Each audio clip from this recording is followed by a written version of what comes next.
read and you've all got copies of. Item 2, apologies for absence. Sally, please.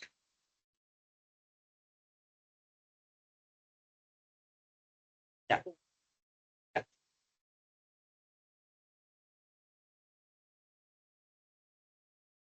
Thank you, Chair. First of all, just apologies, and due to a technical issue, this meeting is not being live streamed, and it's being recorded and will be uploaded tomorrow on the website.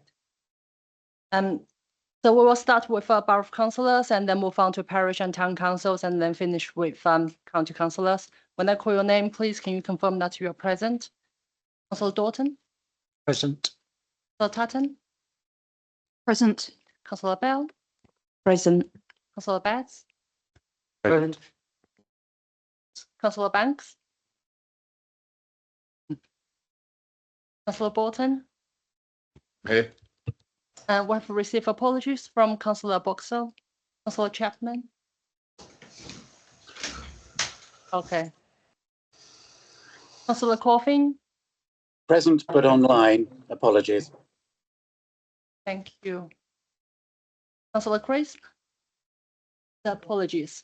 Yeah. Councillor Hammond? I believe it's apologies. We have received apologies from Councillor Hickmott, who's been substituted by Councillor Benderson. Present. Thank you. Councillor Taylor? Present and representing Borough Green as well. Thank you. And so we will now move on to Parish and Town Councils. I will call by the name of the Parish and Town Council, and I would be grateful if one of their representatives can please confirm they're present. I will start with the second vice chair from Raj, and it's Councillor Miriam McKinley. Thank you. Ardington?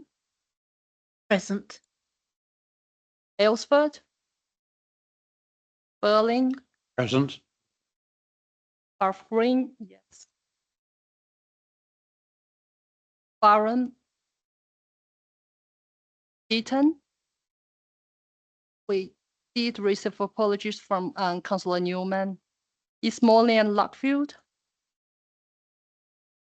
East Peckham? Present.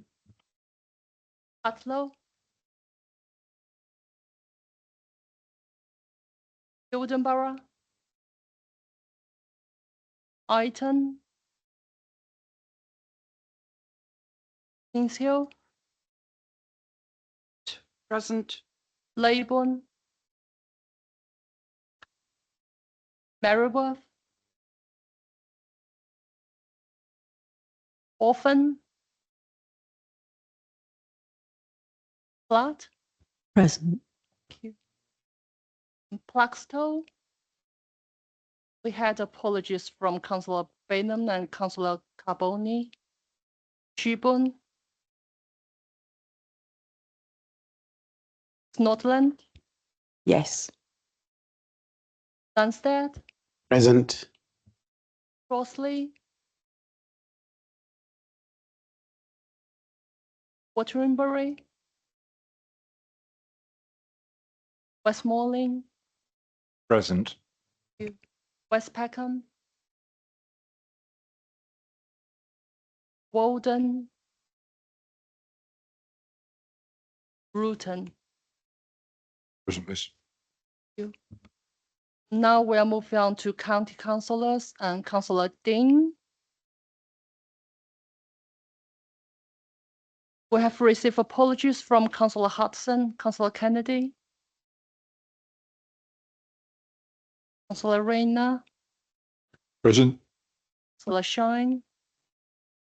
Present. Thank you. That's the roll call concluded, Chair. Thank you, Sally.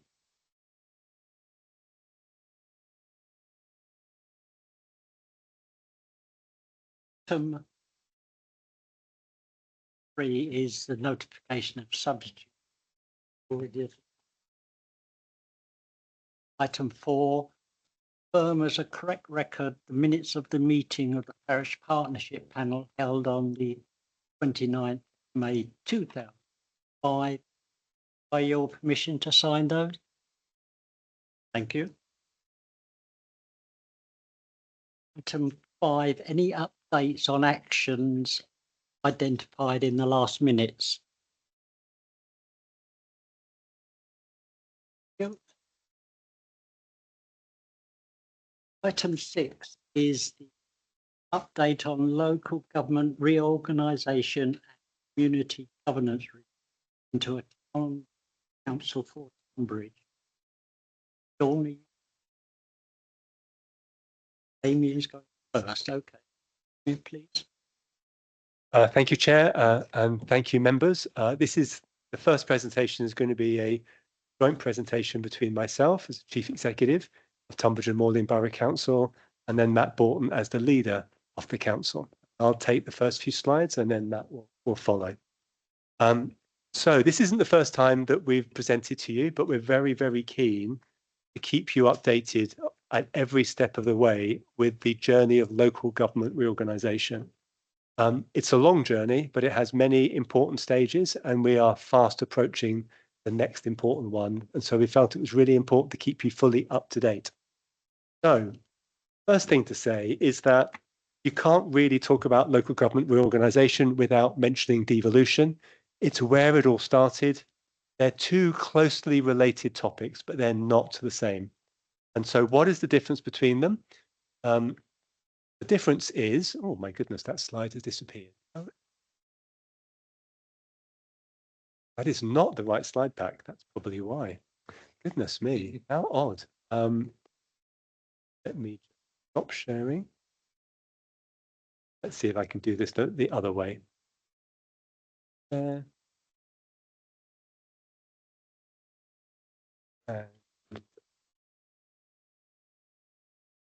going to do it this way. Can everybody see that?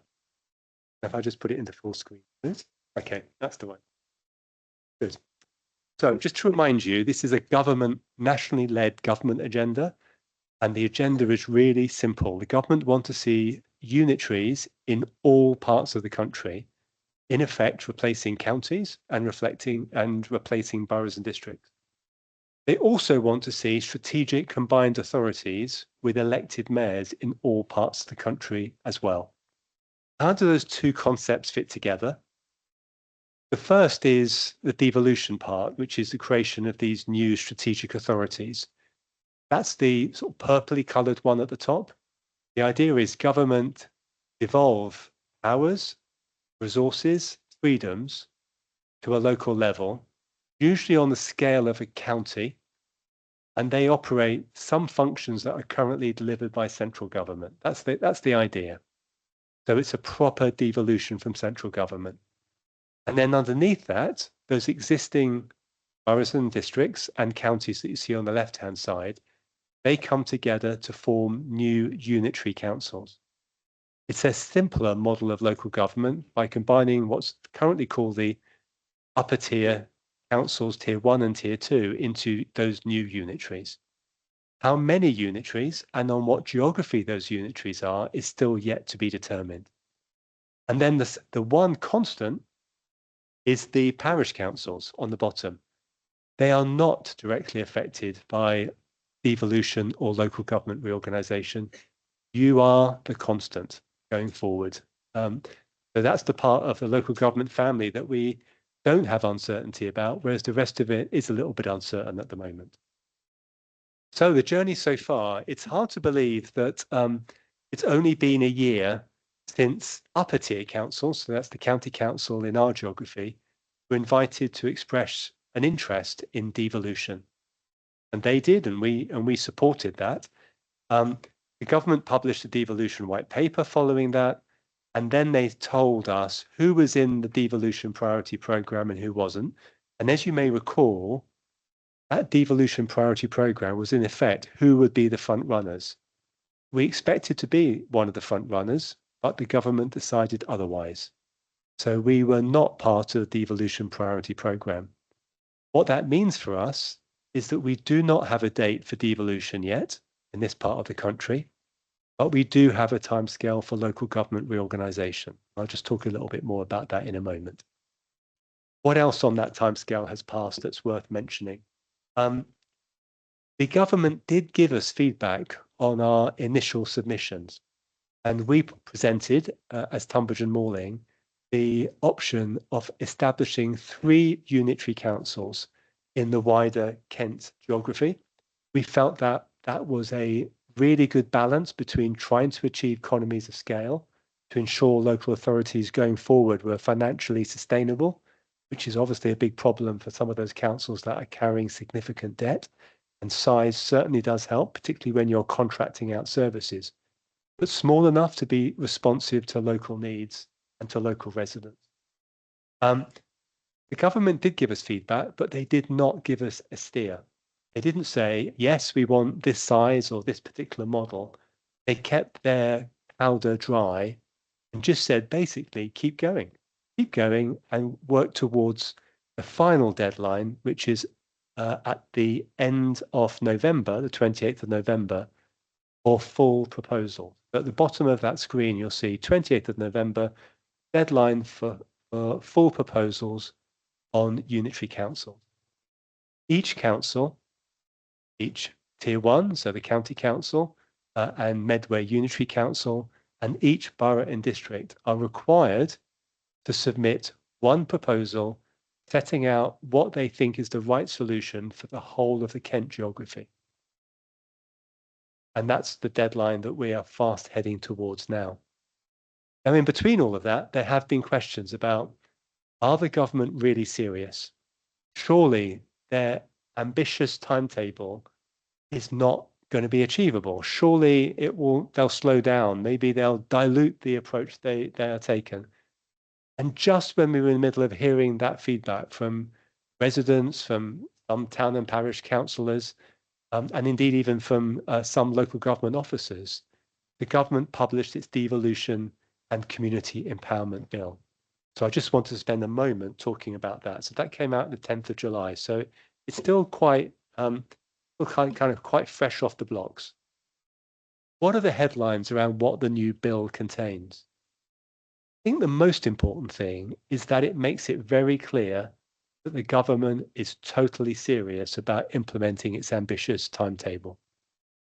What they've done in this bill is lay the foundation stones for putting in place the legislation that's necessary for the government to impose whatever solution they finally decide upon for local government reorganisation and devolution. So what that means is they can decide on the model that they think best suits each area and require those councils to adopt it. I think what they've also done is simplify the process for themselves and standardise it much more. Historically, local government was very much about allowing the local authorities to decide for themselves what governance models and what approaches best suited the local area.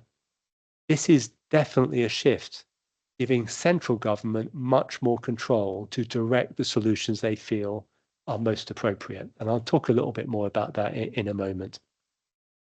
It also establishes something that's quite new that wasn't in any of their previous correspondence, and that is the concept of neighbourhood area committees. And I think this was a response to some of the criticisms that maybe these larger unitaries would be slightly more distant from their communities and therefore maybe were less good for local democracy. And so potentially what the government has done is identify that any model for new unitaries must include proposals for neighbourhood area committees. So what are these neighbourhood area committees? In effect, they are committees reporting into the cabinet or executive that potentially have budgets and delegated authority for certain sorts of functions. Now, those functions are up to the new councils to determine, but they might well be functions that make better sense to have decision making at a more local level. They could be, for example, the management of parks and open spaces, as an example.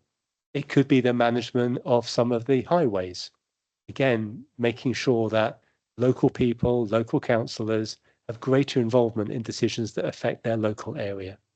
I think it's more likely to be the area-based services, whereas services like adult social care, education, special needs, transport might be something that is done on a unitary basis.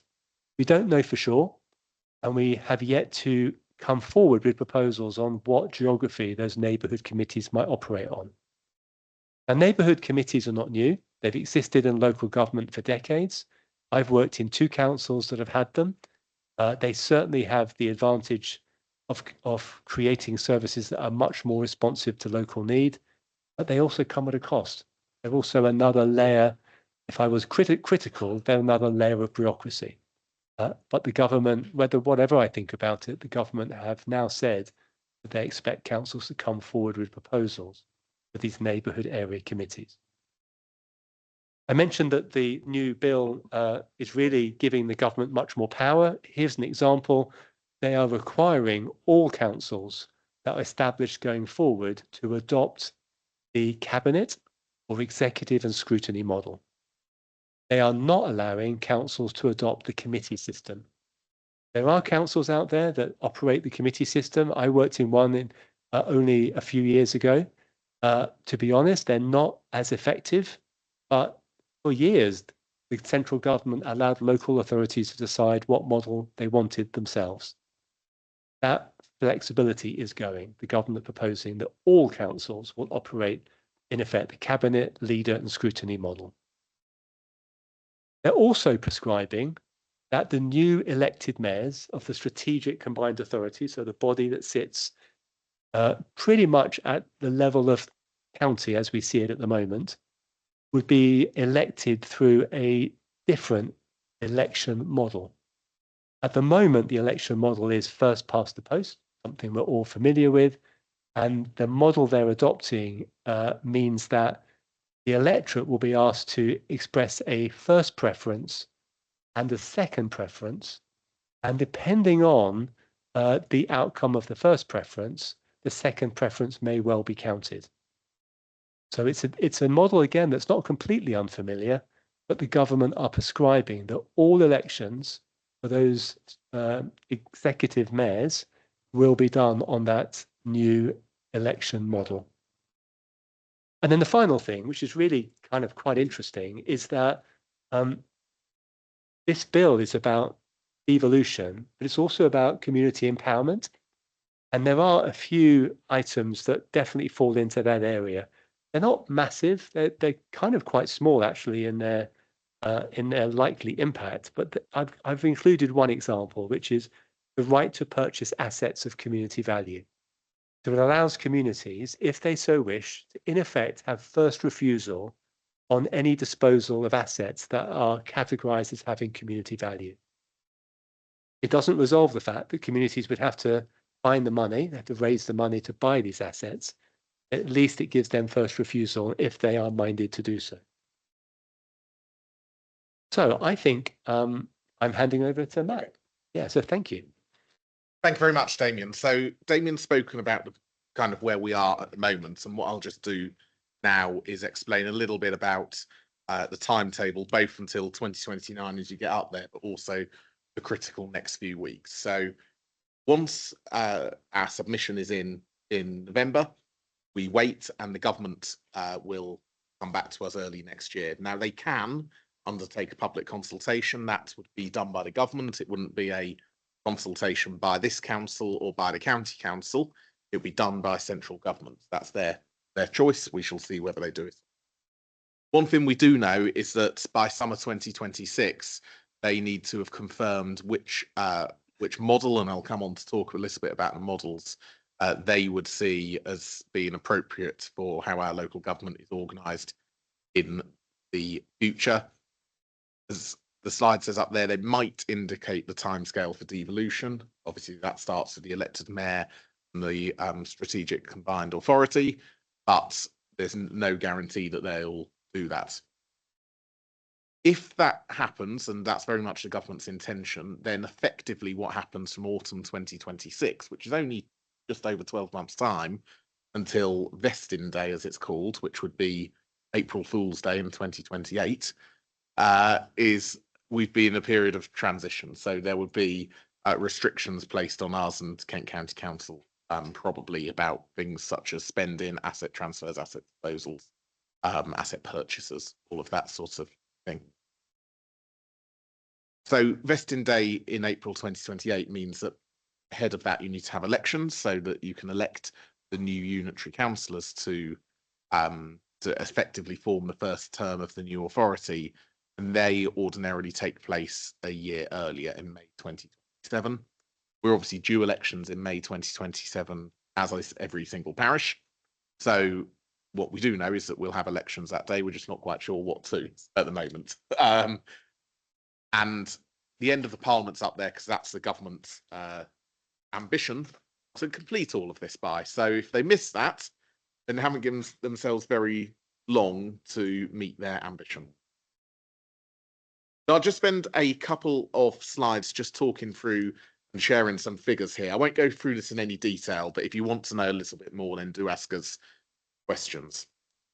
The government think that this will cost £7.6 million to do, or certainly that their contribution of this will be £7.6 million. That's nationally. For ours, it's just over £500,000. That's across the whole of Kent and Medway. We have to support the costs of the transition within Kent and Medway. Essentially, Tunbridge and Moorland Borough Council have to pay for the costs of this transition. It is going to cost a lot of money, particularly if we end up with a model in which borough boundaries are broken up, as well as obviously Kent County Council, which would have broken up too. So this is likely to cost several million. And I just wanted to mention a bit about the strategic business partner. You might hear, well, I'll come on and explain a bit more, but you might hear a lot about them. KPMG have been appointed. They've been appointed by all 14 councils across Kent. So they're the 12 districts, Medway Unitary Authority and Kent County Council, to work with us on this process until November. They are focused on narrowing down the options that I'll come on to talk about in a minute, and also to build that business case. The work of KPMG is scrutinised. The main scrutiny comes from a steering group of chief executives, of which Damien is chairman, which is obviously great to have. Slide, please. So, options for local government reorganisation. Each of the 14 authorities was asked by KPMG at the start to indicate sort of where their preference would be. We've spoken at Parish Partnership Panel before, and the borough councillors here will know that we've had briefings on it, and we've had papers at our committee to establish our position.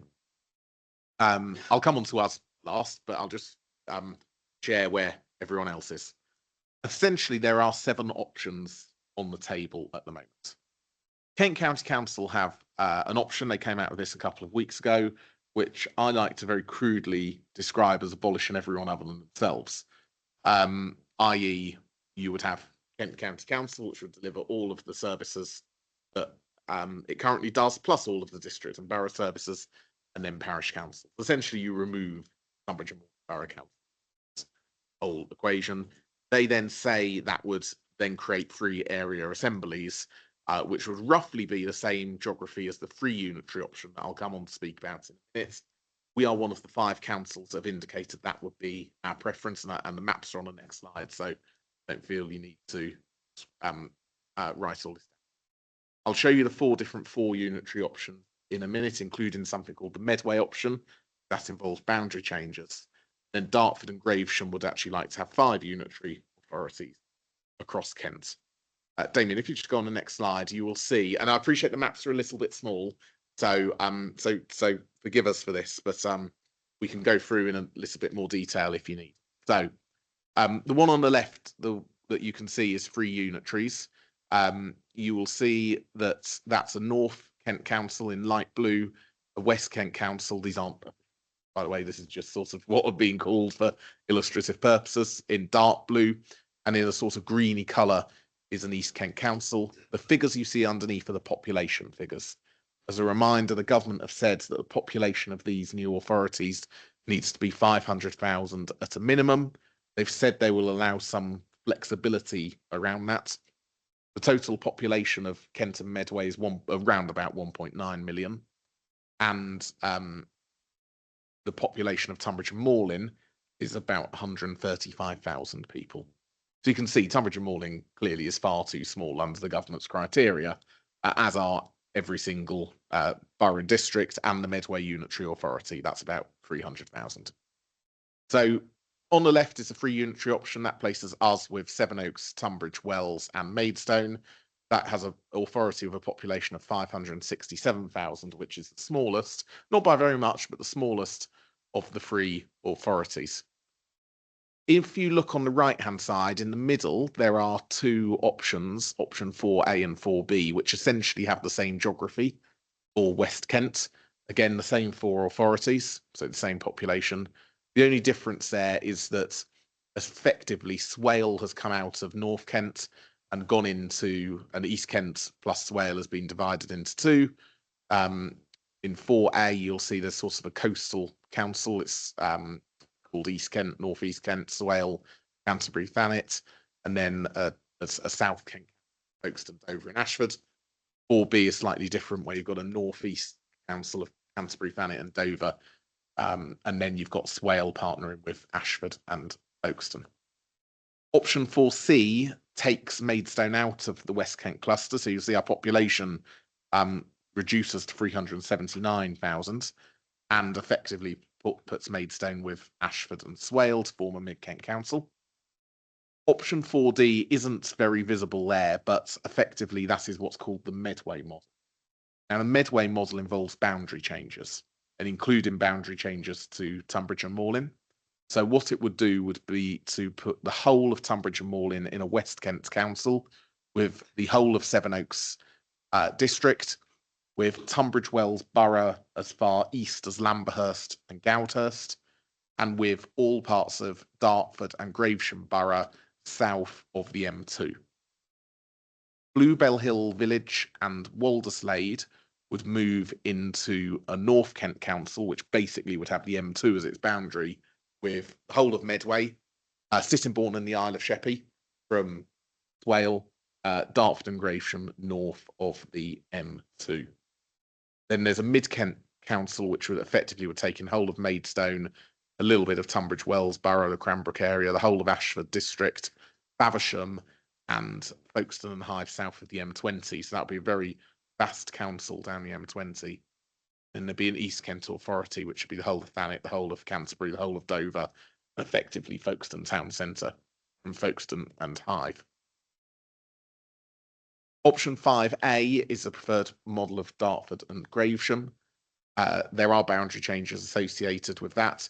Essentially, what they do for us is it's a similar model to option 3A, 4A, and 4B, other than Swanley would go out of Sevenoaks and into, and with it, the West Kent Authority, into a North Kent Authority with Dartford, Gravesham, and all parts of Medway west of the River Medway, so Struden Peninsula. And option 1A is quite straightforward, really, because it's a single unitary for the whole structure. You'll see the free area committees that KCC are proposing are exactly the same boundaries as what the free unitaries would be. So effectively, the free unitary option is just turning the area committees into full-on unitary authorities. But happy to take any questions on that at the end, because I appreciate there's quite a lot there. Damien? So just before we finish, just a couple of things to end with the latest feedback for government. So each council, each of the 14 councils, is invited to submit a single final proposal for all of Kent.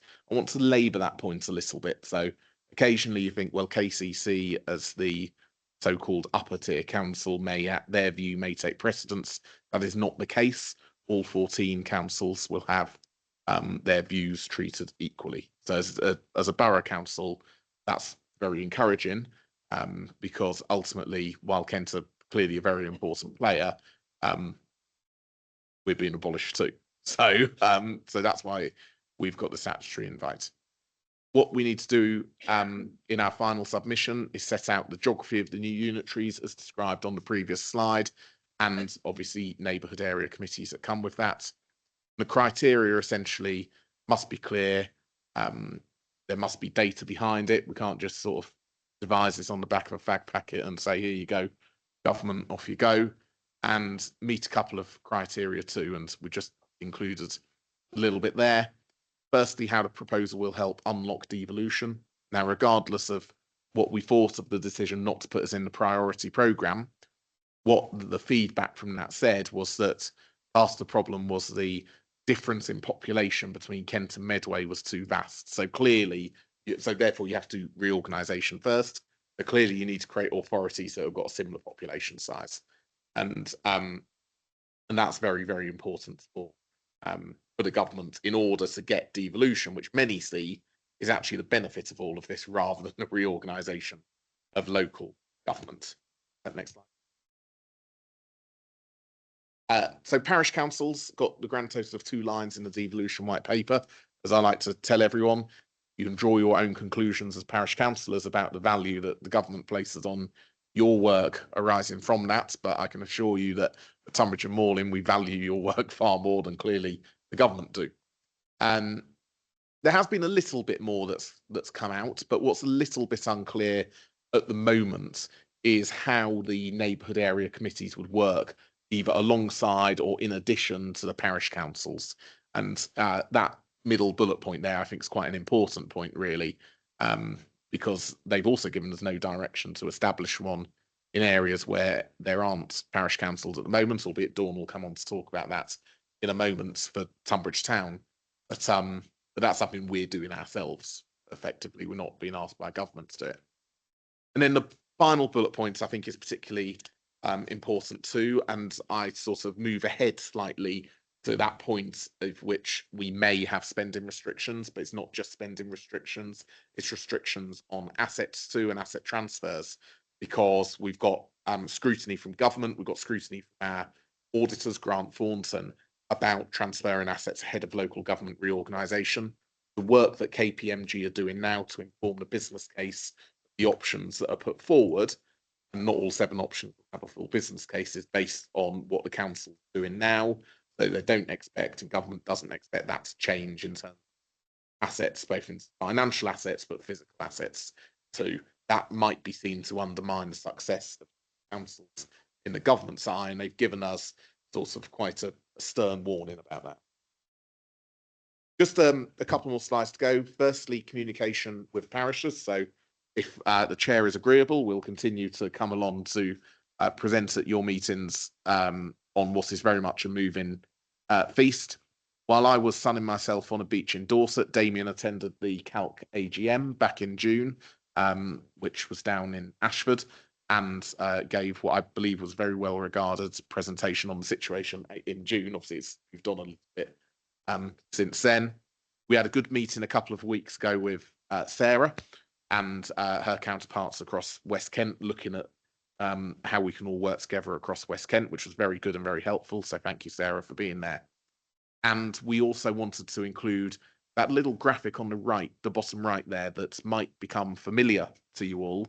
That is effectively the communications campaign that all 14 councils will be pumping out on in the next few weeks. It's not aimed at promoting a particular option at all. It is simply an awareness campaign for residents about reorganisation, because a lot of residents, their only engagement with us comes when they pay their council tax, or they get a bill through the door, or they wonder why the bin has been collected at 11 o'clock and not 10 o'clock that morning.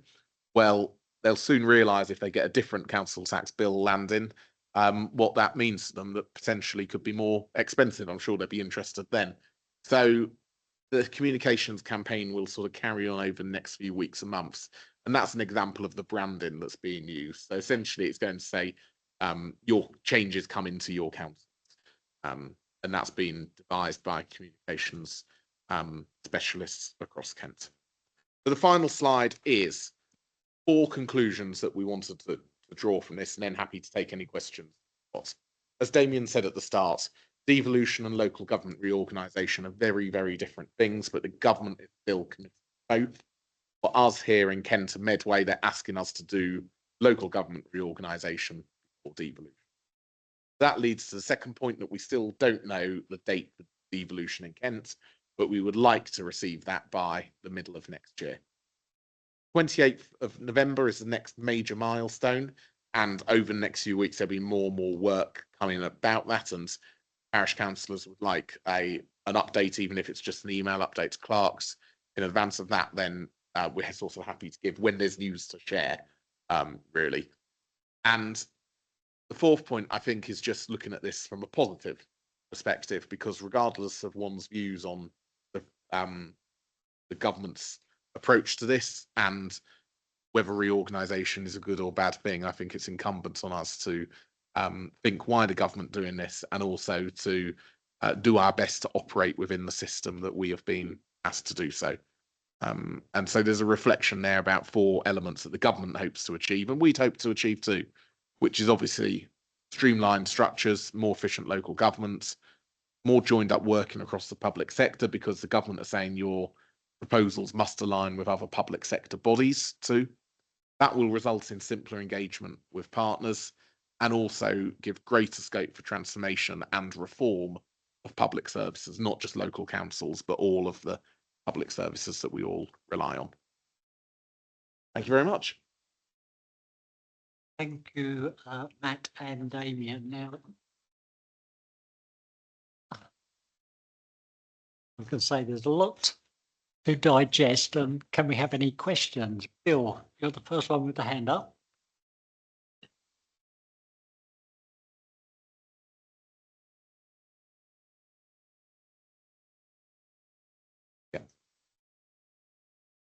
Could we have Bill's microphone on, please?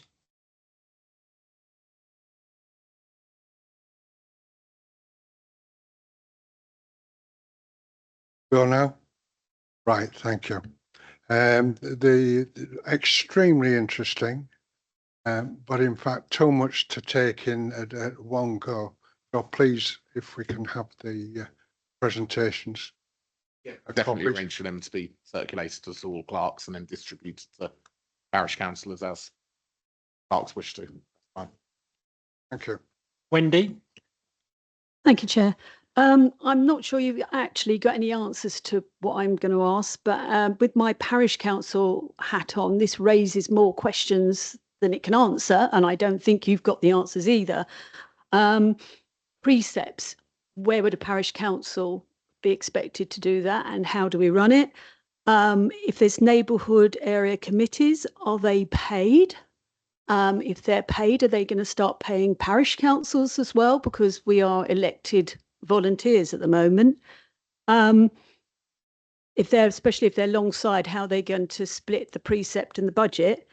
The community value purchases, parish councils already own a fair amount of their own properties, like we own the recreation, the Stonehouse Field and King George's. Would they be taken off us and put to a neighbourhood committee?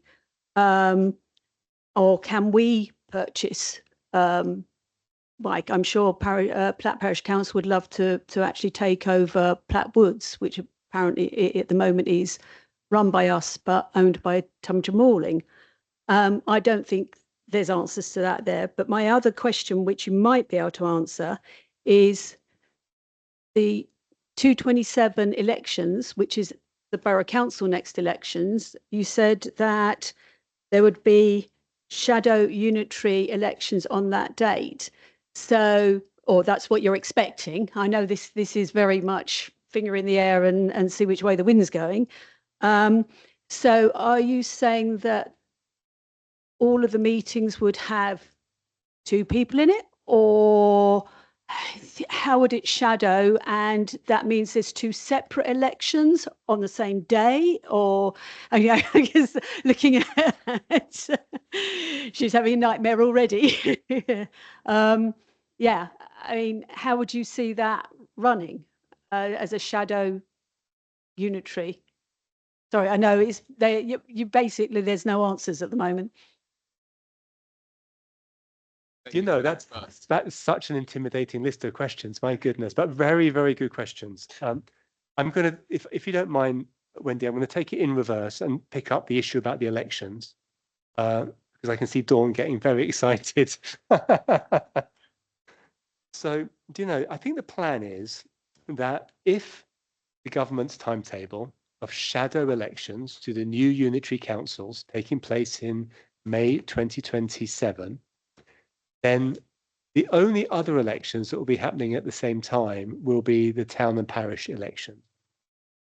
The expectation is the borough elections will be suspended, and existing borough councillors will be asked to continue to serve for another year. So you won't have the scenario of having elections for the borough council at the same time as elections for the unitary councils.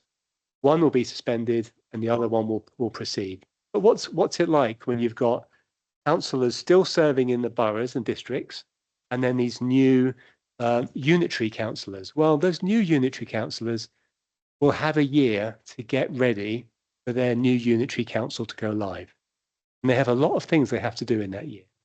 Some of the things are they have to determine a budget, they have to determine an organisational structure, they have to determine a corporate strategy, they have to appoint their chief executive and maybe some of their senior posts. Most of the staff will be transferred from existing boroughs and districts on vesting day, but they'll have to put in some of those foundation stones. And the experience from other parts of the country is that that will take the best part of a year to get right, to induct those members, to go through training. So there won't be competition. There won't be two sets of members attending the same meetings. The borough and district councils will continue to run the services in the way that they do now during that transition year. And the new members who have been elected to the shadow unitaries will be just focused on putting the foundation stones for those new unitaries. They won't be delivering services. They won't be delivering any functions. They'll just be preparing for vesting day in 10, 11 months' time. Hopefully that bit is a bit clearer. And Dawn is not shaking her head, so I must be on the right track. And just handing over to the leader. Yeah, just to cover some of the other points. So any assets that are currently owned by the parish council will remain in the ownership of the council. You won't have any assets taken off. If you own your playground, that will still be your playground. If you own your village hall, that will still be your village hall. Any assets that perhaps you have on a lease from the borough council, perhaps it's a long lease, whether it's I don't know, a area of outdoor open space, a bit like the one you described actually is on a long lease in the borough council. That lease would continue with the parish council. The only difference would be on vesting day, the landowner would be the new authority, not the borough council. So until the 1st of April 2028, it would continue to be Tunbridge and Moorland Borough Council, Parish Council. Second, on the 1st of April 28, it would be new council at parish. Nothing would change for residents. Nothing would change from a contractual perspective in terms of the contract or lease parish council as it entered into with Tunbridge and Moorland. It'll be down to new authority then to decide when the lease is up, whether it wishes to, as it would for Tunbridge and Moorland at the time, to decide whether to do that in the future. The only difference, obviously, would be any lease or contractual relationship between Kent County Council and Tunbridge and Moorland Borough Council, where in effect they would be merged into the new unitary authority. So they would, let's say we are leasing a bit of land from Kent County Council, lease a bit of land, the new unitary would be leasing a bit of land from itself. So that's all, that kind of falls away. Area committees, I'm really glad that you mentioned that, because something that I should have pointed out and perhaps glossed over just because there was a lot of content there that I wanted to get through, was that area committees, I think about this in the way that the area planning committees at TNBC operate, but not just for planning matters. So the membership of the area committees will be unitary councillors from a particular geography within the wider unitary authority area. So, and I'm going to completely speculate here.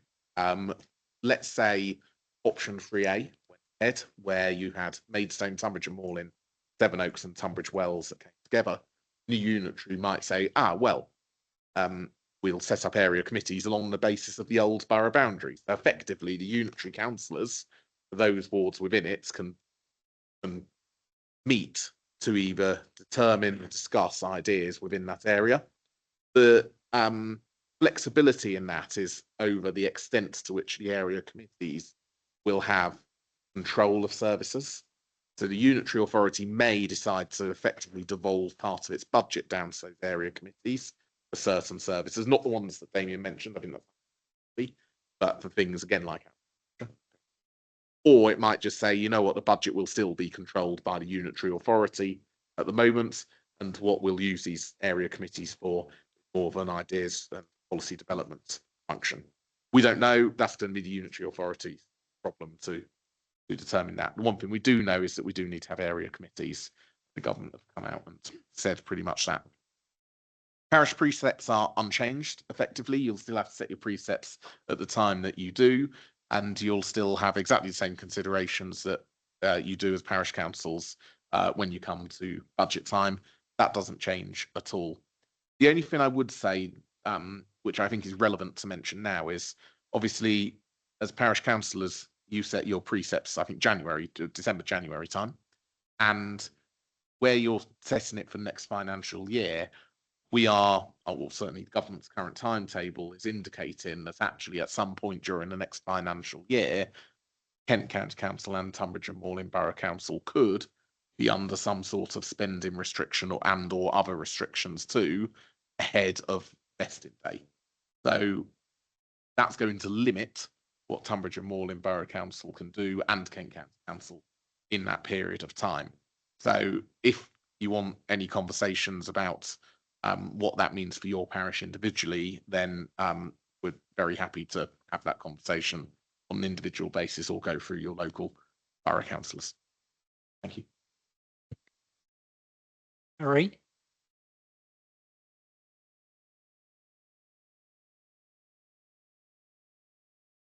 Well, I've got a couple of matters that have just come out of the points here, but I want to come on to some financial issues a little later, so I don't want to hog it, but I'm going to put a couple of points to you first of all. Right now, in what you've envisaged, elections take place in 2027, and there is therefore a rundown of the existing borough district councils and county council from May of 27 onwards through to May of 28, and shadow authorities taking in. Now, it's not just because there's a former planning officer sitting next to me, but imagine I'm a planning officer sitting in Tunbridge and Malling Borough Council in April of 2027. I now see a situation where I've got 13 months left to go, and I've got a unitary potentially being set up. Why would I want to stay with Tunbridge and Malling, Maidstone, Sevenoaks Council? Why would I not be either off at an existing authority elsewhere, or why would I want to hang around in these circumstances? And I pick planning officers in particular because I'm sure you'll be aware, but I certainly am, that planning officers are really at a premium at the moment. And a sort of a continuation from that, Damien mentioned there that he envisaged that borough staffs would, borough and district staffs would move over to the unitaries. But does that mean, for example, that county staff is no longer welcome? No, it doesn't. Okay, because you didn't mention them, and I think it's a point to raise. I'll drop those two and leave it there, but I would like, Chairman, at a later stage, I've got some issues in connection with debt and with finance that I would wish to raise based on some county papers that I want to put. Thank you. Thank you, Chair. Thank you, Councillor Rayner. So thank you really for raising those. I was remiss not to mention the county council staff. And so just to be clear, looking at what's happened in those parts of the country that have already implemented local government reorganisation, because I think our staff and we were concerned that it would result in a lot of redundancies. But actually, in recent years, almost no redundancies have occurred, and all the existing staff are TUPE, that's the technical word, but it's basically transferred on their existing terms and conditions to the new council. So that's given a huge amount of reassurance to our staff because, as you can imagine, many of them have only ever worked in the councils that they're employed in. Some of our staff in Tunbridge and Malling have been here for 40 plus years, from the beginning of their career to the very, very end. And the idea that they would have to work for somebody else in a different location, in a different role, would be really disturbing. But the reality is that the job they do today is still going to be the job that's needed tomorrow. And actually, the biggest risk is that the age profile of local government both in the county and also in the boroughs and districts, means that a lot of very experienced staff are going to be retiring, not necessarily because of local government reorganisation, but just because they've reached that point in their lives when retirement beckons. And so if you were to ask me, what is the biggest risk of local government reorganisation? It is the impact on staff turnover, mainly through retirement, and the impact that might have on service delivery. And for those staff who have expressed concern about will they get a job in the new unitary, first and foremost, they will be transferred on their existing terms and conditions. But the second thing is we already have skill shortages. We struggle to recruit planners. You mentioned planners. We struggle to recruit building control officers. We struggle to recruit lawyers. We struggle to recruit IT officers. We struggle to recruit environmental health officers. In the county, they struggle to recruit social workers, both for adults and children's social care. So there are a lot of skill gaps. And I think taking that into consideration, plus the number of staff who retire, the biggest challenge for the new unitaries is not about shedding staff. It's actually about ensuring they've got enough staff to deliver statutory services. Now, why should staff stay? Matt and I were just talking about this, just as you were asking the question. The first thing is that the whole country is going through this. The only real choice they have is to go to London that's not going through this level of change at the moment. But London has a whole set of other challenges, not least, am I allowed to say this, the pretty terrible train service if you're having to commute into London every day, and other sets of challenges that beset London boroughs, including significant financial challenges. So it is a risk that staff might leave, but actually what I'm saying to our staff is that unitary councils, they are a simplified, potentially more effective version of local government. It creates more career opportunities. If you're working for a small council and you're having to wait for your boss who might stay in their job for 20 years to leave before you get promoted, actually working in a larger organization has more career development opportunities, more opportunities to specialize, more opportunities to learn and grow your career.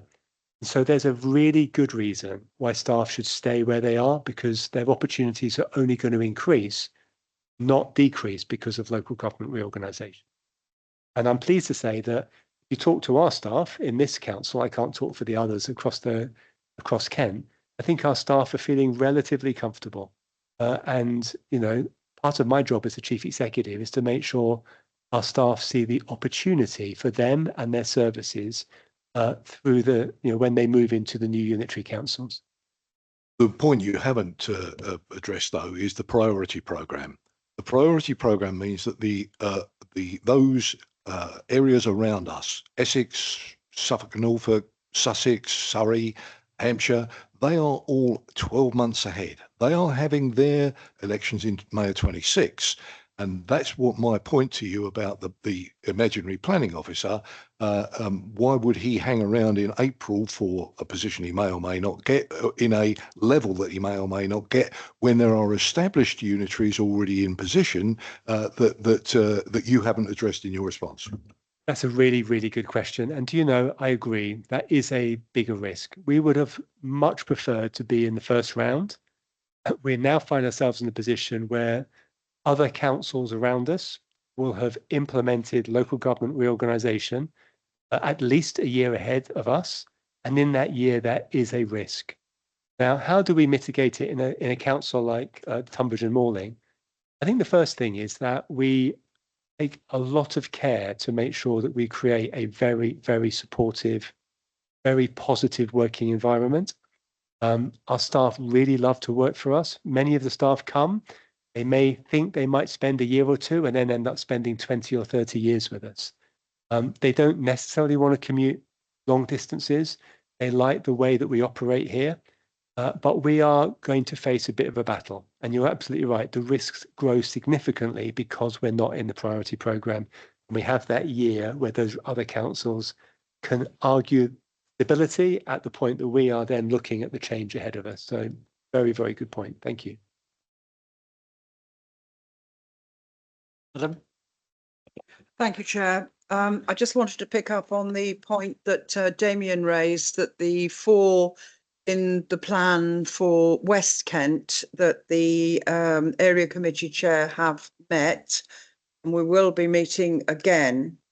And I just wanted people to be assured that we will hopefully be getting meetings in the future to pull together councils from each area. The final thing hasn't been decided.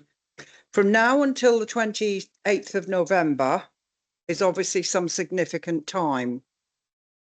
And what concerns me is that there will be some updates, and I will communicate with Damien and Matt about a possible meeting for you to update us on the calc side, or we may do it another PPP. And also on the 20th of November is our next PPP. That will obviously be a very, very important meeting. And I think that is when we should be encouraging all our members to try and send representatives so that they know at that point what is going to happen. Thank you for the time. I entirely agree, but that 20th of November PPP, I don't know if that's going to be perfect timing at the moment, or maybe slightly late. But if we need to, sorry, Sally, but if we need to sort of move dates around to have a meeting sort of in advance, then I'm happy to do that, subject to diary pressures. I think something that I alluded to in the presentation, and I'm happy to do this through you, Sarah, to parish councils directly, and I was speaking to a couple of parish councils about this earlier, is once we kind of know which of those 7 options are narrowed down to, it will be good, particularly if there's some sort of consensus across the borough, to have a good united position on this. The approach that we've taken throughout this journey, which really started in December and has carried on, has been one of actually trying to get consensus, because it's not a party political issue. It's not an issue between county, parish and borough councils. What it is all of us just trying to deal with the best that we've got, the hand that have been given to us by government, to get the best structure going forward. Government have given us the criteria. We've got to play it as best we can. So as we sort of have more information, I'm happy to send out regular updates, and that next PPP is going to be a very important meeting, as you say. Chair, can I just add one small addition? I think as Matt presented, some of the options do involve breaking borough, parish, ward boundaries. We know from talking to other parts of the country that have been to this, that creates significant additional risk, significant additional complexity, adds significantly to the timescale, and should only ever be considered in the most exceptional circumstances. There will be opportunities, I hope, across Kent, for your views to be canvassed on some or all of those models. It won't be us consulting. It may well be Calc themselves consulting. But I just wanted you to bear that in mind. Some of those options involve breaking existing borough, district, parish, ward boundaries. And there are serious challenges and problems with that. We are already trying to implement an incredibly tight, very ambitious timescale. Any option that goes forward that involves breaking those boundaries, I think, is going to make the job twice as difficult. I wanted to just reinforce that.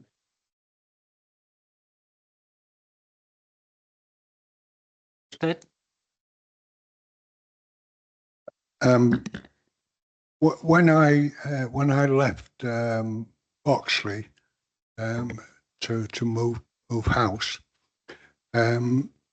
all parish council members were paid. So if we join up with Maidstone, then in fact you'll have Maidstone parish councillors paid and Tunbridge and Malling parish councillors who aren't. How will you handle that? I think it's up to each parish as to whether it pays. Sarah's nodding. So it's a decision that if parish councils wish for their councillors to be paid, then effectively your parish council can do that at the moment, and that won't change under reorganisation. Sarah's nodding at me at the back, so I'm assuming that's correct from a calc perspective. On that, it's normal for the parish councils to make a decision at the beginning of each year, so at their annual parish council meeting, whether to pay parish councillors, and there is a set amount. And that is obviously something that will come into play, I think, within future years. Thank you. Taylor? Thank you very much, Chairman. Just referring back to the possible boundary changes with some options. Would that have to go through a full boundary commission process if it was changed? On the outer boundaries, the boundaries of the unitary would. Something that we didn't mention that is a detail that would need to be next year is what the ward boundaries of unitary authorities. Dare I say we should cross that bridge when we get there. Once we deal with the sort of the outer, like once we know what council you're electing to, then there'll be a discussion. I'm sure Dawn and her colleagues will have to think through it, and the boundary commission would be involved about that process. So there'll be lots of boundary discussions, whatever you talk about with boundaries over the next few months. Harry? Thank you, Chairman. I'm going to try and keep this as crisp as possible and not get unduly bogged down. And I'm going to make the question: how comfortable are you? And this is directed to both Matt and Damien. So far as I'm concerned, so I'm going to lead off first. Matt, I saw your a text or some correspondence from you last week in connection with debt in the 14 councils. And so having put my question there, I will say to you that I'm very concerned at the level of both existing debt, the situation in connection with budget overruns for both the tier one authorities.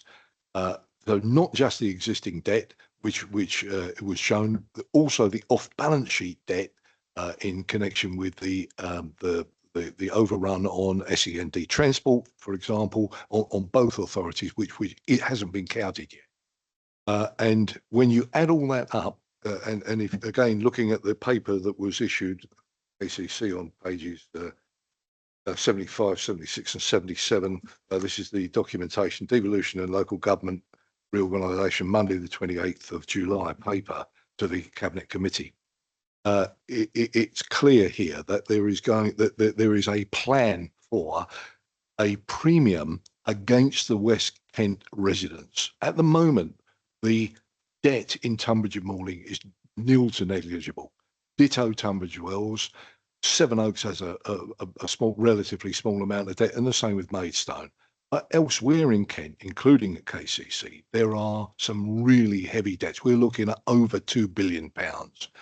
And the plan, the arrangement here is in order to make the East and North Kent, or whichever way the authorities pan out, in order to make those East Kent and North Kent based authorities sustainable, it means that West Kent are going to have to carry a much higher premium of the debt. And I preceded my question is, how comfortable with this are you? And has anyone run any numbers on this in order to assuage the council taxpayer? The paper I have here shows that 70% of households in West Kent on the 3 unitary model would have a significant increase in their council tax. I'll leave it there. So I'm not going to claim to know more about the KCC debt position than you, Harry, because of the job you had before the election at KCC. But I think knowing a bit about how our finances operate here and the broader position across the 14 authorities, the government's stated very clearly from the outset that the £2.3 billion plus the areas that you mentioned of debt in Kent needs to be accounted for in the new structures. And I think this is a real concern for us because we are debt free. We're very pleased to be debt free. We know that every single penny that comes to Tunbridge and Council spent on the services that benefits residents across every single town and parish and Tunbridge in in the borough. We know that because we don't have any debt. So the fact that we'll end up burdened with debt beyond our contribution to the KCC debt does mean that this is not going to put the council, the principal council, in better position after it is formed. That is, in my view, clear. We have made the case, and we are continuing to make the case to government that actually the debt that has been accrued by KCC and others should not be with the new council day one. At the moment, the government aren't really interested in having that conversation. We need to watch what's happening really close to Surrey next door. Surrey's districts and boroughs are the ones carrying the debts there. They're significantly higher than the districts and boroughs in Kent, and there's quite a campaign effectively to get that written off in some way. I think one of the reasons the government haven't done that so much yet is because then they know that people like ours and every other council, which are debt-free authorities, turning around saying, "Oh, hold on a second. Well, if you're just going to write off X million pounds worth of debt there, then perhaps before autumn 26, what's the motivation for us not to incur all this debt because it's not real money?" So I'm really concerned about that. I think the point you make is really interesting about effectively, once we know the geography, how the debt is then divided up, because I think you're right. We're going to want to protect the position of the new successor authority as much as we possibly can. Now, whether that is done and how that is done in terms of assets is interesting, particularly physical assets, things like care homes, etc., because they're going to be distributed unevenly across the county. Just the same for some of the services that the district and borough councils deliver. So, for example, we know that we have got a project down in Tunbridge to replace our Angel Leisure Centre, which we're very keen to do before reorganisation. Well, actually, we could do with not taking on similar sort of buildings in neighbouring authorities that also need repairing. It'd be quite, and that's something we're working on across West Kent. Certainly, if the four of us end up working together, because we'd quite like to all be taking a joint approach on this, because that will actually work for residents across the new authority going forward. But at the moment, we don't simply know the answer to that question. I think what was in that KCC report was one way of doing it. That's certainly not been agreed. There's certainly not been any discussions with us about it. And as I said at the start, this isn't although KCC have got the bigger number, how that's divided up is going to be a conversation among 14 councils. Not going to be KCC telling us how we do it, because all 14 councils are in the same position. There are some districts, Ashford is a good example of this, that are carrying significant debt themselves. I don't know, Damien, if you want to that. Thank you, Matt, and thank you, Harry, again for the question. The thing about debt is that it really only matters when you don't have assets against that debt, or you're not generating income that can pay the interest on that debt and progressively pay back the principal loan. And so debt isn't debt unless you also understand the other picture. And as Matt said, if debt is associated with assets, for example, a school or a community building or a children's home or an older person's home, then if those assets are distributed unevenly and more of them tend to be in the east than the west, then there should be an argument that less of the debt should therefore go to those councils that have fewer of the assets. Now, I don't want to speculate on what the outcome will be, but certainly there will be some interesting conversations ahead about what a fair distribution of debt looks like, particularly for a council like Tunbridge and Malling, because we have no debt. We do not overspend. We have healthy reserves. We don't have any serious financial problems. And that has not happened by accident. It's happened because of years and years of very, very diligent financial management. The last thing we want to see is that put at risk. The other thing to say, I think you mentioned, Harry, about council tax levels, and just very quickly to say what we do know when we put in the initial response, we did some analysis really only of 3 unitaries or 4 unitaries. And it demonstrated really clearly that 3 unitaries were much more financially sustainable. and that for unitaries, they cost more and you never quite recover the cost of transition. You know, the cost of change is very expensive, particularly when you're disaggregating those big county functions like adult social care and children's social care and highways, to mention a few, and education. And you have to find a way in the financial model to pay that back. Well, the 4 unitary models just didn't stack up financially. It was only the 3 unitary model that just about sort of broke even.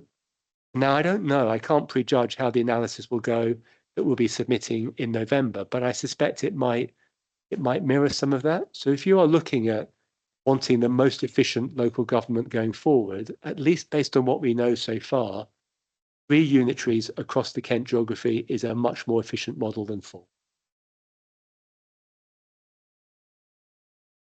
Lee? Thank you. This isn't specifically to do with Burling, but there are some wider issues, and for the avoidance of doubt, I am that planning officer sitting next to Harry. The 3 points I want to make. This concept of neighbourhood area committees, I think to a lot of us that will be a welcome new dimension to the debate, particularly in regard to, for example, planning decisions. And I think personally that is something to be welcomed and to be embraced and to hopefully follow further. Can I just say a few words about boundary changes? Those of us who went to the KLALC meeting in Ashford in early July, was it? I think we very clearly got the message that the central government would not look favourably on any potential solution that involved departing from existing second-tier authority boundaries. And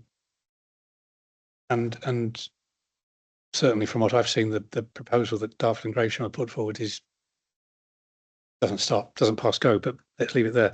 The message we got at that meeting was that let's get on with it at this stage, and there is the opportunity to review boundaries in a detailed way, maybe in 4 or 5 years' time. And sake of expediency, maybe just getting on with the job and looking at that issue. I mean, Alderslade, from my point of view, is the obvious example where there is scope to look at changing boundaries, because it's never made sense. I've worked for Tunbridge and Morley for years and still can't get my head around where the boundary goes through the middle of Alderslade. But there are other examples. Swanley is another example. Having worked in other parts of the county, I would say people might say Sandwich and Herne Bay are also opportunities for looking at boundary changes. But we need to get on with this job and look at that later. The other point I'd like to make is, I know it's something that doesn't directly affect Tunbridge and Morling, let alone individual parish, or maybe it does. And that's to do with the timescale discontinuity between local government reorganisation and this concept of devolution. Because we all know that KCC has struggled with the issue of, well, I'm going to pick one particular example, unaccompanied minors coming across the channel. Social services have been trained, and the burden that's put on KCC has been disproportionate. I hope I'm not speaking out of turn. But to envisage a situation where that responsibility would actually reside with a much smaller, weaker, and not necessarily coherent authority comprising, well, let's say, Dover, Folkestone, Thanet, for example, just doesn't make sense. And I wonder if there's an opportunity to look at this issue of devolution and almost the opposite of devolution, to say that there are some responsibilities that ought to be reabsorbed by central government rather than devolved to those much smaller, newer, little authorities. Stop there. Thank you. So, really good points, Neil. Absolutely, I very much agree with you on boundary changes.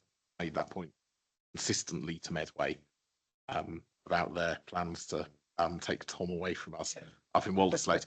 But the last point I think you make there is critical. there's probably two things I say to that. The first is one of the reasons government say they want to do this is because they like having fewer people to talk to in local government, and that is the role of the strategic combined authority, which relies on devolution. They come in soon, very quickly afterwards, and we know that the combined authority through the elected mayor will have power effectively over a number of aspects, and you would anticipate that unaccompanied asylum-seeking children and all of the problems associated with it would go through that forum, and Kent and Medway would have an elected mayor essentially to bridge the gap that the government thinks exists at the moment. Now, in the context of reorganisation, what the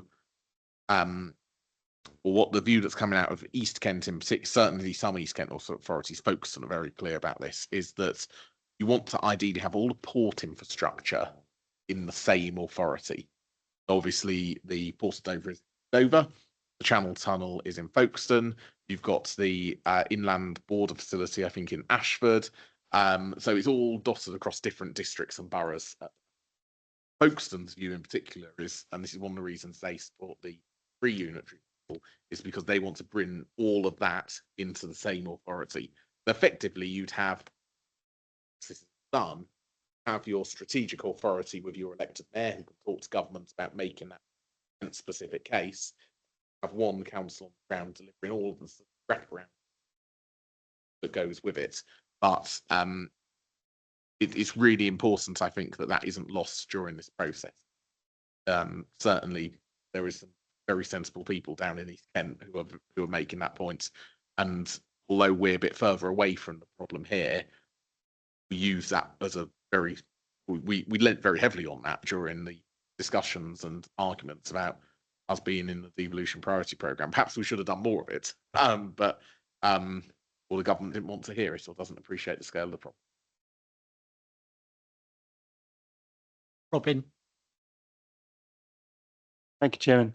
I'm going to go back to the debt issues that Councillor Rayner has raised.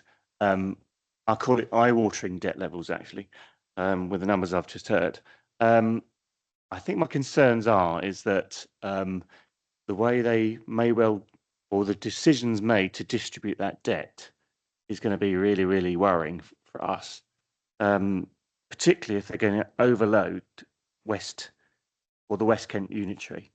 Because with that overloading, it's then you've got to look at the ability to actually service that debt. So the figures of how they distribute that debt is quite crucial, because if they proportion it too much to the West Kent side, it's going to affect the ability to service that debt. That in itself will create a higher interest rate for that unitary, because their borrowing rates will be compromised by that overload of debt. So I think from our perspective, if we're going to submit a proposal, it might be worthwhile to put a shot across the bow of the concerns that if you overload a unitary early on in their forming, that could destabilise them significantly. And what we don't want to see is a unitary going to Section 114 before they've even started in the first month. So I'm just thinking that it's probably worthwhile in our submission to put that warning across, just so that it's on the radar as such, and that we certainly wouldn't want to be overloaded to that degree and then create an unstable new unitary, a new unitary that's going to have sky-high interest rate borrowing costs, and probably a very, very difficult ability to service that debt. Yeah, I just thought I'd put that on the radar. Thank you. Yes, I agree. We had a meeting with all Kent council leaders, chief executives, and MPs, or as many who could attend, back in July, I think it was, and we had a long conversation about this very point, because effectively our ask of MPs across Kent was, please go into bat for us on this very issue. It's something where you can make a significant difference. Now they've promised to do so, and we shall see what the fruits of their labour are. But something that's worth pointing out too is, as things stand, the new council, whatever the successor council is called, will start on day one, not with a zero balance sheet. It will start with debt, whatever that debt is. It is also going to be responsible for effectively delivering the 4 core services that cause the greatest financial problems to local government: adult social care, children's services, special educational needs, transport, and temporary accommodation. Now, at the moment, the first 3 are delivered by Kent County Council, and the last one is delivered by the district and borough council. But the new authority will be delivering all 4 of those services. So the pressure on those services is going to be even greater.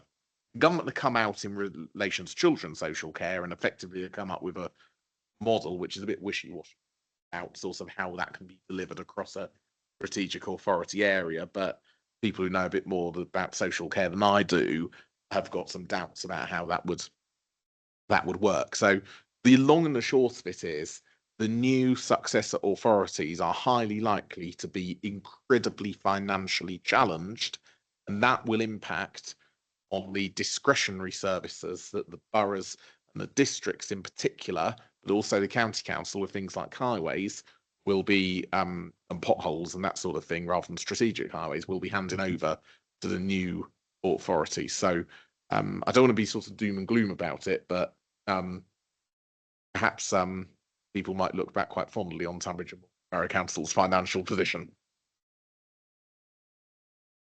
Harry. I'll go. I just want to make the point to you and put it in the form of a question, if I may, as to how comfortable you feel with the ability. I'll just quickly touch on, as an example, Northamptonshire County Council was, together with its 6 districts, were unitarised about 6 years ago now, and it took them 4.5 years to sort out the debt situation. And West Northants, the more prosperous of the 2 of the North and West, the 2 unitaries, got stuffed with debt, even after 4.5 years of negotiation. And I would encourage you and other leaders to make sure that you've got the debt position and the council tax perception going forward, and the level of premium, including mutual the mutuality arrangements for council tax, first and foremost, because if you do not, it leaves you open to the minister, the final arbiter on this, loading you with debt in the same way of the illustration that I gave you with West North. On that, I was, well, he's not leader anymore, but leader prior to May of West Northamptonshire Council, is someone who I know reasonably well, and I've had a couple of very long conversations with him about the debt situations. I know exactly what you're saying, Harry. You're right. We need to be quite clear about what we expect the debt division to be.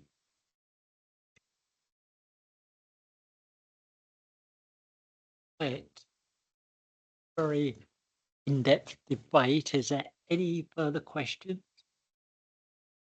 Floor? Thank you.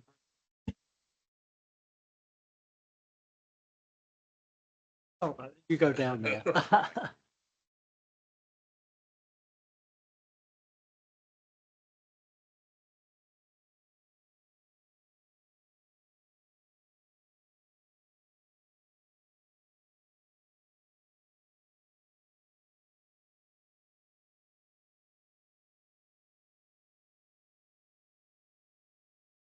Dawn, I think it's now your turn.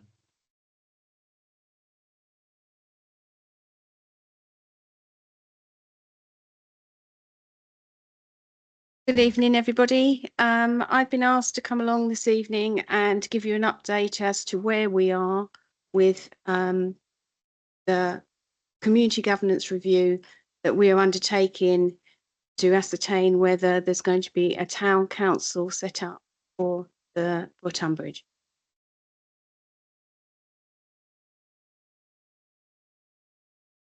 It's not working.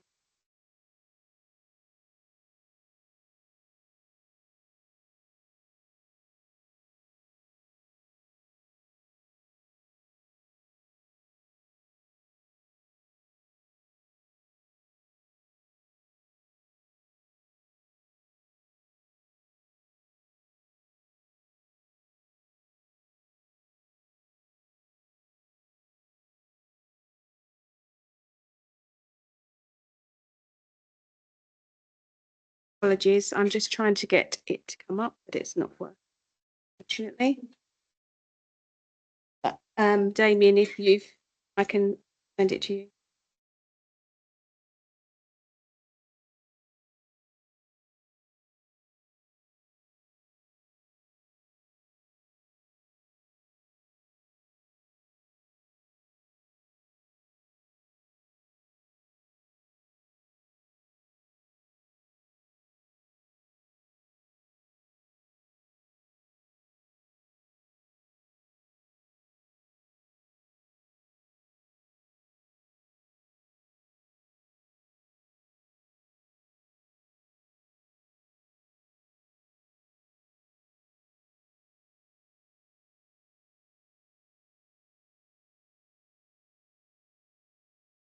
Yeah, you see that? Thank you very much for coming back to me. Thank you. Okay, so as part of the consultation, the community governance review, we undertook a consultation to ascertain the views of the residents of Tunbridge and surrounding areas. So just going to take you through those results.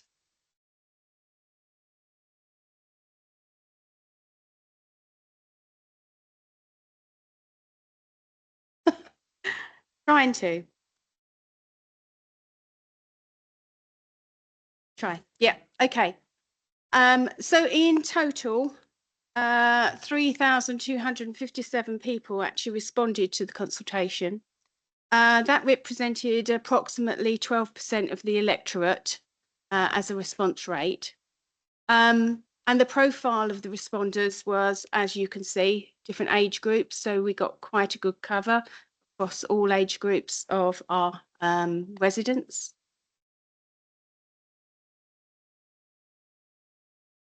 The people that were responding, again, majority of them were residents, but there's also visitors to Tunbridge and people that work in Tunbridge and other people with connections. So we were quite pleased with the spread of people that actually did respond to the consultation.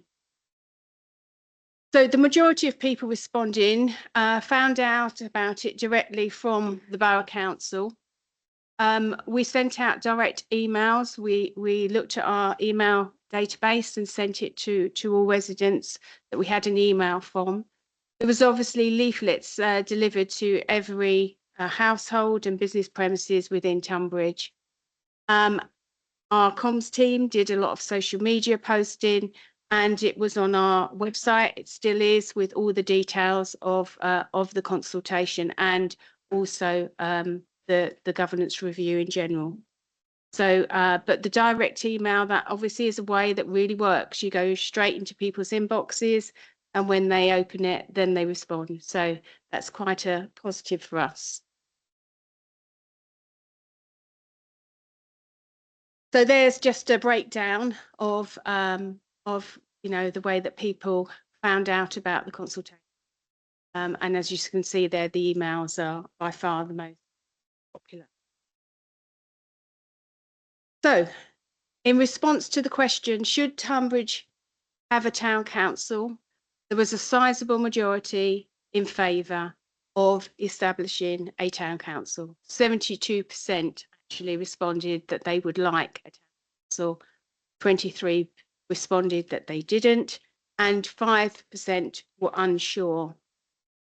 So for the responders that answered that Tunbridge should have a town council, 47% stated that they felt it would give the residents of Tunbridge a stronger voice in local decisions. Another 31% stated it would offer better facilities and support for the town, and 19% said it would enhance the status of the town of Tunbridge. So for the responders that felt that they didn't want a town council.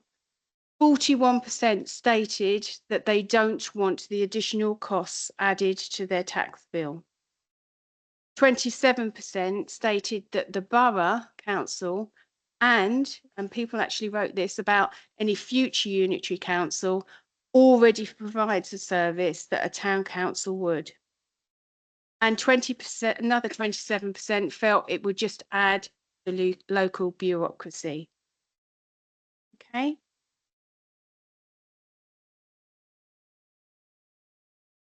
So there's the graph, that great big bit of purple with the yes, and then the no's obviously left.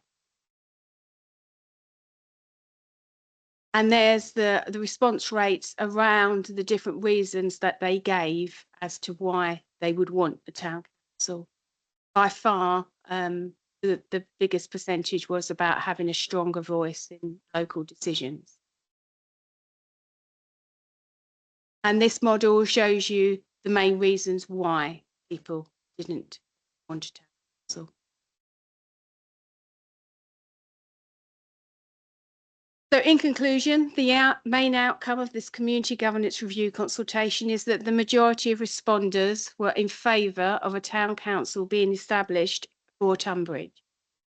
So what happens next? That's not the end of the process.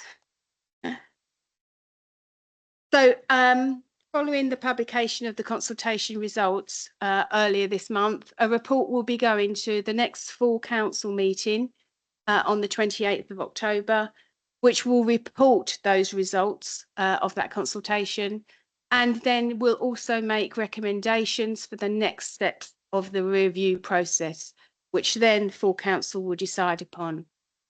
The review legally has to conclude at the end of February in 2026, with a final report being taken to full council at the end of February, and then they will make the decision as to whether a town council for Tunbridge will actually be set up.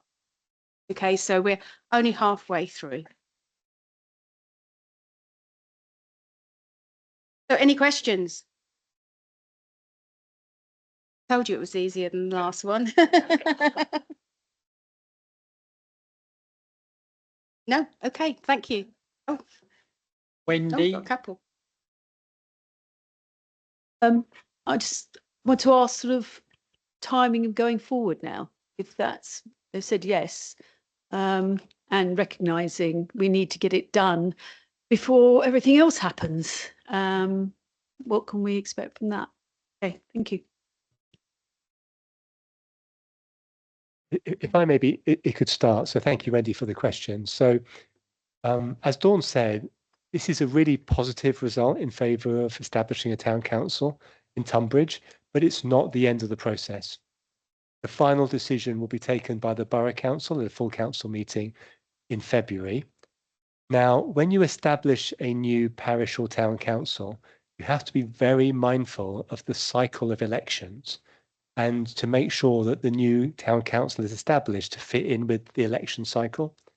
So given that, we anticipate that elections to the new town council, subject to the decision of full council, could happen in May 2027. And so that's, I think that's probably the most direct answer I can give to your question. Thank you. Harry? The Secretary of State or Minister have to give authority for a new parish, town council to be brought about, and if so, how does that square with the sort of proposed new neighbourhood fora of contained in the legislation currently in Parliament? So at a practical level, the answer is no. It arises due to local decision making by the Borough Council currently after conducting a statutory consultation. It is slightly unfortunate, I think, that the government haven't taken the opportunity now twice, both in the white paper and the bill, to express how they see towns and parishes fitting in with their overall vision. They could have said, we would like to see towns and parishes in all those areas that aren't currently parished. But they didn't use that opportunity. They could have said, with the new neighbourhood area committees, we see the town and parish role fitting in this way. And they haven't done that either. So I think it will be for the new unitaries, and certainly if I'm lucky enough to work for the new unitary, to make sure that the area committee arrangements do properly involve our existing town and parish councils and any new ones we might have, to make sure that we're getting the absolute most from all of our elected members. That's for the new unitary, and it's not something that we will have any direct influence over. And if Dawn wants to come back a bit further. Yeah, thank you, Damien. Just to add to that, there is a legal process. So we have to get our legal team to produce an order which goes to central government if the decision is taken to actually set the town council up. And that's not a quick process.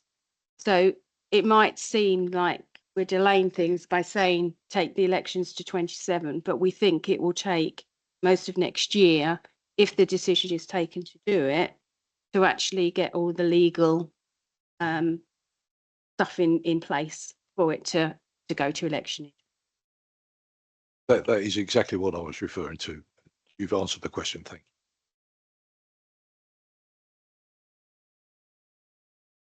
you. Right. Any other questions, Dawn? Just a short one. The different categories you had where people were expressing why they were voting in favour or not, were those sort of multiple tick box questions that they were given in the consultation document? They were. Okay.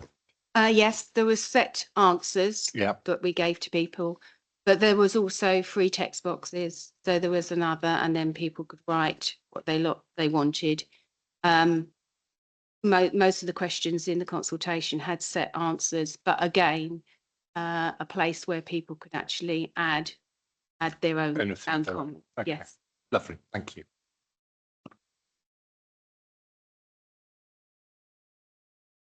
Right. Any further questions? Dawn, thanks very much for the presentation. You're more than welcome to stay for the rest of the meeting. Go home. It's really up to you. Okay.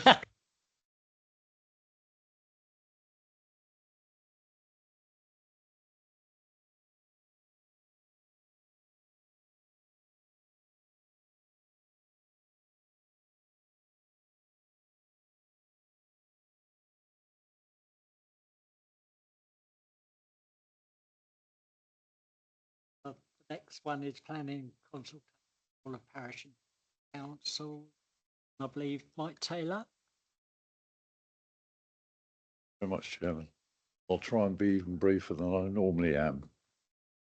21-day rule has caused a huge amount of angst over the last couple of years. 21-day rule limiting parish council's engagement. There is a very detailed email went out today about 1 o'clock, and apologise for the lateness of putting that together. It would have been good if it had come a week before this meeting, so members had a chance to read up on it first. The 21-day rule, on the face of it, Town and Country Planning Order 2015, seems quite draconian. But in actual fact, what it means is that if a parish council submits its response within those 21 days, it will give full weight consideration during the planning process. There is another law that says that any submission by a parish or an individual member of the public has to be accepted if it's lodged before the end of the determination date, before the final determination date. So you can submit a late response. It's just that the later you make that response, the less likely it is to be considered by the planning officers reaching a decision. So it pays to get in early. One thing that should make the whole process a little less fraught is the early member engagement policy that we brought in quite recently, which means on the larger applications, local members will have a chance to talk to developer and planners at a very early stage in the process. So apart from confidentiality, where that applies, you're not going to get this awful shock on a Monday morning when that spreadsheet drops through with all the planning applications on it. You will know that this one's coming forward. You'll have a chance to talk about it and perhaps put, commission reports if that's what you need to do. And also remember, talk to the planning officer, talk to the case officer. If you need an extra few days so you can talk about it at the parish council, they will do what they can to do it. They will adjust their programme to accommodate. Thank you, Chair. Right, any questions? Sarah? Thank you, Roger. Do the points that you've just raised, are they all covered in the email that's gone out today? A little more formally, yes. That's fine. And they've gone out to all clerks? Parishes and all members, as I understand it. All parish to clerks. Parish clerks. That's okay. Yeah. That's fine. I'd just like to say that to agree with Mike that there has been a lot of angst about this. And I think one of the key things is that the local members should be talking to the parishes as well. Even if it's just to warn them or to get some confidential discussions going so that they are aware of perhaps something that's coming forward. And I'm very pleased that somebody's gone out about this, but I suspect there will be further comments, Mike. So I think you'd better batten down the hatches. And I'm sure there will be several councils that will not be happy about this. And I wanted to ask, I've heard recently about the planning officers are not accessible and that parish councils have been told not to talk to the planning officers. Has that now changed? As far as I'm aware, an email to the case officer will get you a response. It's part of the process. Thank you.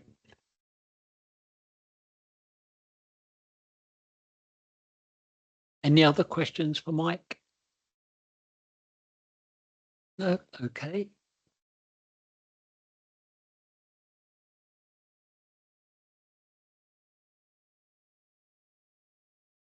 Item 8 is the local plan. I believe it's you again, Mike.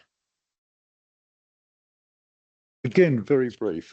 One thing we have asked planning officers, members have asked the planning officers when this iteration of the local plan comes forward, is that it is fair and equitable. It is a horrifying plan, 1,100 houses a year. That is going to really have an impact on this borough. So it's important that we get it through. If we don't get it through, we're still all subject to speculative development. If we don't get this local plan through, the chance government will impose it on us. If we don't get it through, by the time local government reorganisation comes around, somebody outside this area is going to impose it on us. So we have to get this plan through. Now, I'm happy that the plan that's coming forward, and I think its first airing as housing and planning on the 10th of September, is fair and equitable. The only thing that they haven't been able to manage, we asked them to look at including small rural settlements in the housing totals. Now, apparently, because of the law, that cannot be done. But there is a specific policy now about those tier 5 settlements, the small rural settlements.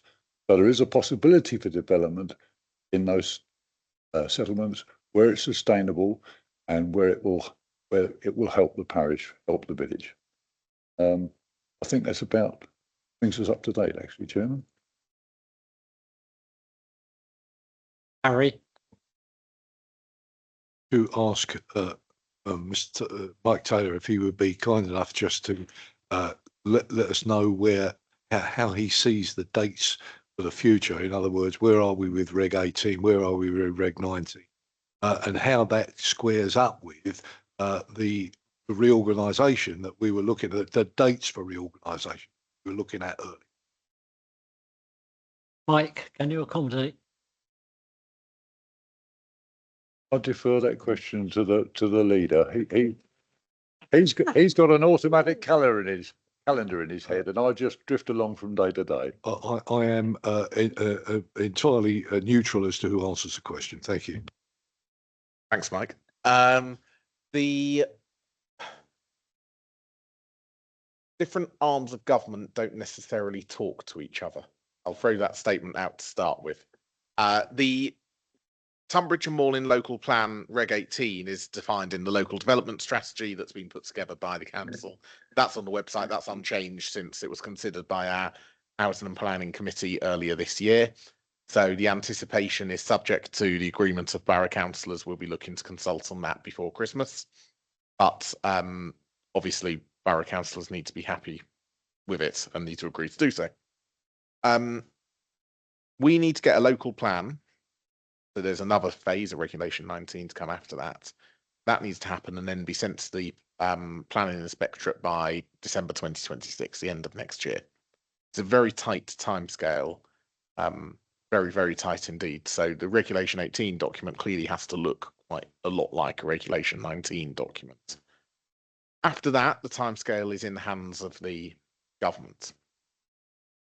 On the devolution question specifically, when we talked a lot earlier about assets and finances, but policies are also one thing that is effectively handed over from the borough council to the successor council. When it comes to local plans, again, I'll use the example of us, Maidstone, Sevenoaks and Tunbridge Wells. We're all at very different stages of our plan making process. So effectively on that vesting day, what will happen is they'll get 4 local plans or 4 journeys towards a local plan or whatever happens. And one of the very first things that authority is likely to want to do is to effectively create a new local plan for that area. Now, that's really challenging because we don't know that that's the case. We can't bind the hands of our successors. But if we assume that would be the case, we know from our own experience that local plans can take an awful long time to get through, many, many years. And they'd have to start that process from scratch. And what would happen is they'd have to do, I mean, Damien referenced the corporate strategy as something that happens in that shadow period.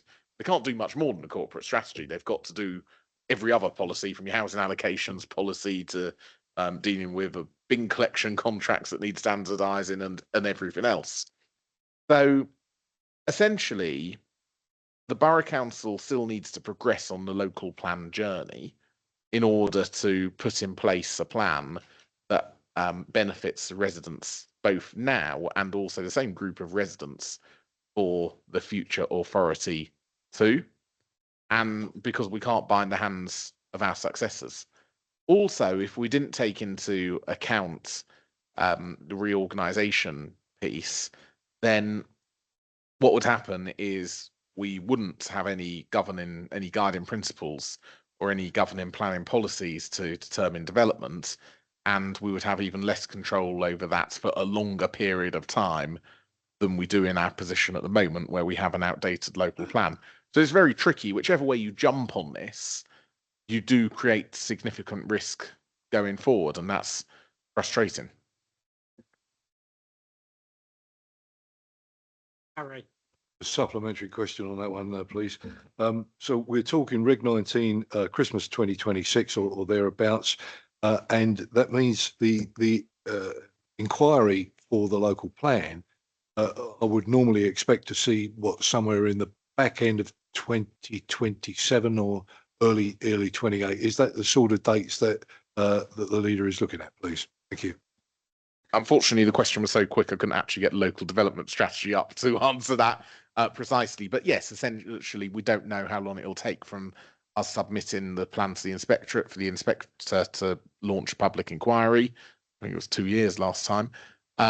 So, and also the deadline that the government have imposed of December 2026 is for all local planning authorities. So they'll get a whole load of local plans at the same time. They'll have to find the inspectors to be able to do all of that work. So there's a huge capacity issue with the planning inspectorate, which means that is likely to be some point probably towards the end of 2027 at the earliest, but that's in the hands of the planning inspectorate.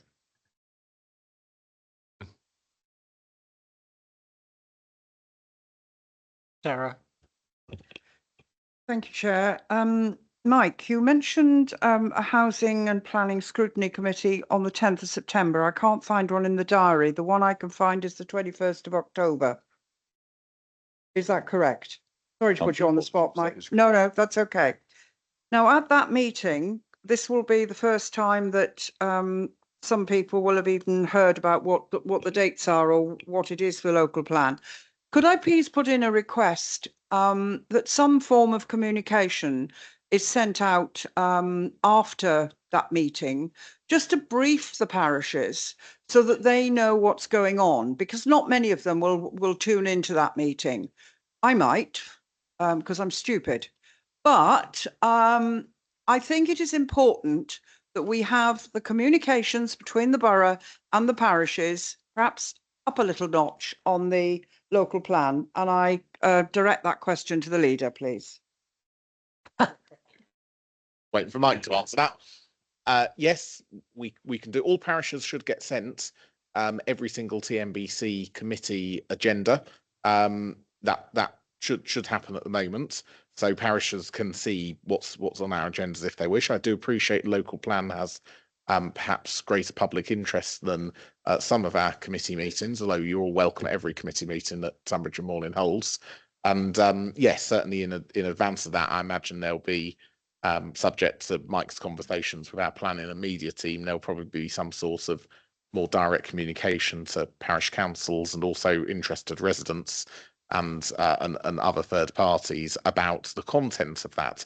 It's worth just making clear, if I can, because otherwise officers will tell me I haven't made this clear, and I should, that Housing and Planning Committee effectively recommends to the Cabinet what action to take in this, and then the Cabinet will will effectively sign off what the Housing and Planning Committee agree to do. The Cabinet meets the week after, but the critical meeting is the 21st of October.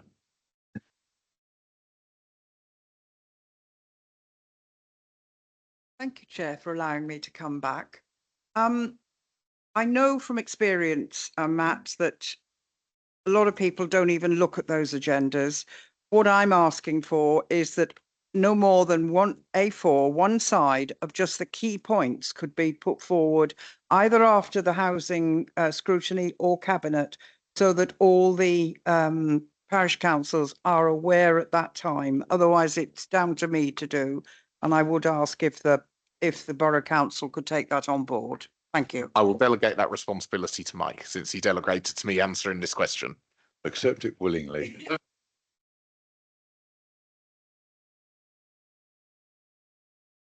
Right. Any other questions on local plan? No? Great. Item 9 is any other business on the floor.